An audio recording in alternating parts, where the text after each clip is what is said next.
Sebaik saja diumumkan kelonggaran tersebut telah juga diiklankan oleh syarikat penerbangan bila mana ada diskaun khas untuk pasangan jarak jauh yang akan bertemu.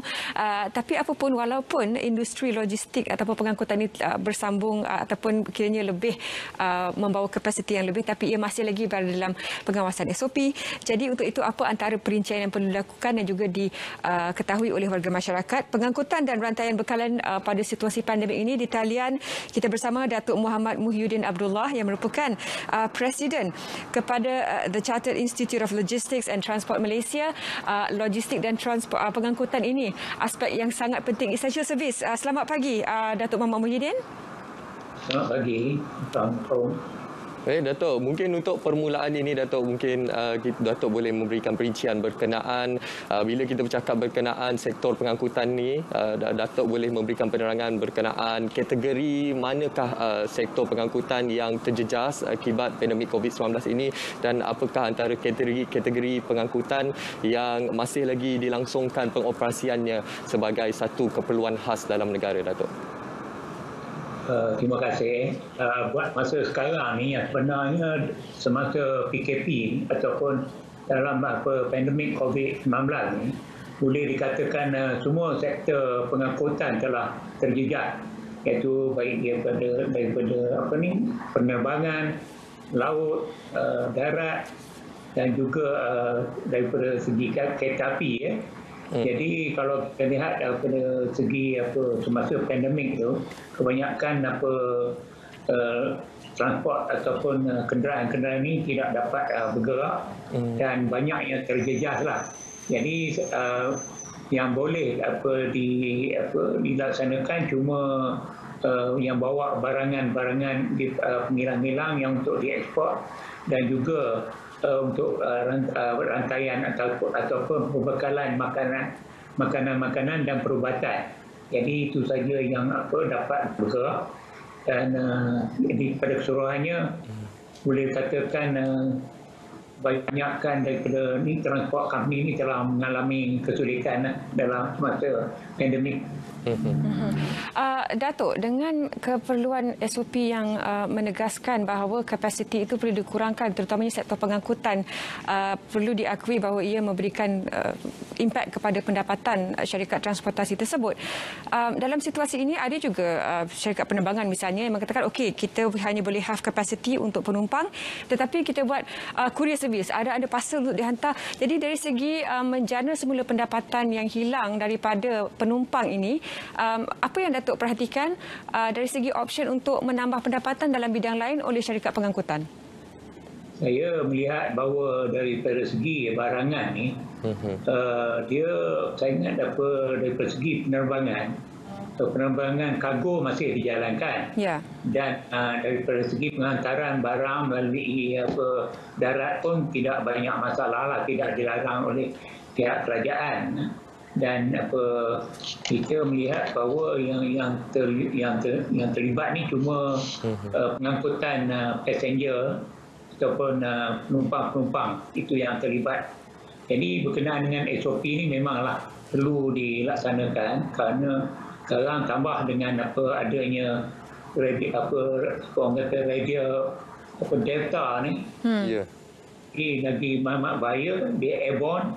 Jadi cuma saya berharaplah pada pihak kerajaan, SOP yang dikeluarkan kepada pemandu dan juga operator ni mestilah melalui satu sumber, iaitu sumber daripada MKN ke, MOT ke, MITI ke, dan begitu juga daripada segi kebenaran untuk beroperasi. Jadi daripada saluran yang sama. Jadi ini yang selalu menjadi kekeliruan oleh pemandu dan juga operator syarikat pengangkutan. Dan selain daripada itu, saya berharap pada pemilik syarikat pengangkutan juga dapat memberi penerangan yang begitu jelas lah kepada pemandu-pemandu dan juga operator, Dan itu Datuk menyentuh berkenaan pematuhan SOP dan juga kekeliruan SOP yang sering kali disalah tafsirkan oleh syarikat-syarikat pengangkutan. Sebab kita sedia maklum di dalam negara kita ini ada negeri-negeri yang telah pun beralih dari fasa 1 ke fasa kedua, ada negeri yang berada fasa ketiga dan ada lokaliti yang dikenakan Perintah Kawalan Pergerakan diperketatkan. Dan juga Datuk, dalam kita meneliti situasi semasa pandemik COVID-19 ini, Datuk, statistik memperlihatkan bilangan pemandu teksi dan juga e-hailing telah berkurangan secara drastik dalam tempoh pandemik COVID-19 ini. Mungkin apa antara cadangan ataupun solusi dari pihak CILTM untuk membantu survival bagi golongan e-hailing dan juga pemandu teksi ini, Datuk?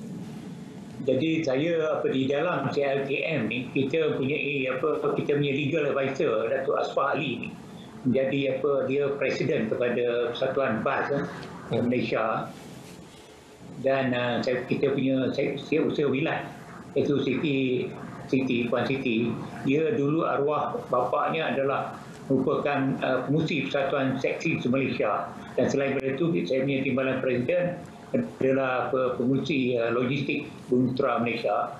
Jadi kita dapati bahawa dari segi industri teksi ini dah 50% tidak berfungsi, dan daripada segi bas pun lagi susahlah. Oleh kerana ini kerana mereka akan bawa penumpang-penumpang di mana kalau kita lihat sekarang daripada segi penumpang ni bukan saja penumpang yang daripada dalam negeri. Dulu pendapatan pengusaha-pengusaha ini ialah daripada pendapatan daripada penumpang luar negara dan sebagainya. Jadi dengan tak adanya turis ataupun pelancong daripada luar negara, dan juga daripada segi penumpang-penumpang dalam negeri, kerana penumpang-penumpang takut. Kerana kalau masuk dalam teksi kita cuma boleh seorang saja, dan driver teksi pun takut walaupun kita menggunakan sejahtera dan sebagainya. Tapi yang paling penting yang diutarakan oleh pihak Persatuan Teksi, Persatuan Bas dan sebagainya ialah untuk cepat program vaksinasi.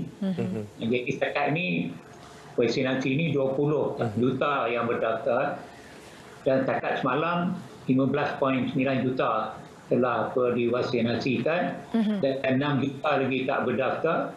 Dan kalau kita target kerajaan 80% untuk kita capai pada bulan Oktober, bermakna kerajaan juga mesti perlu memberi prioriti lah. Jadi pemandu teksi, pemandu lori dan orang yang berpendapatan rendah ni patut diberi prioriti untuk vaksinasi.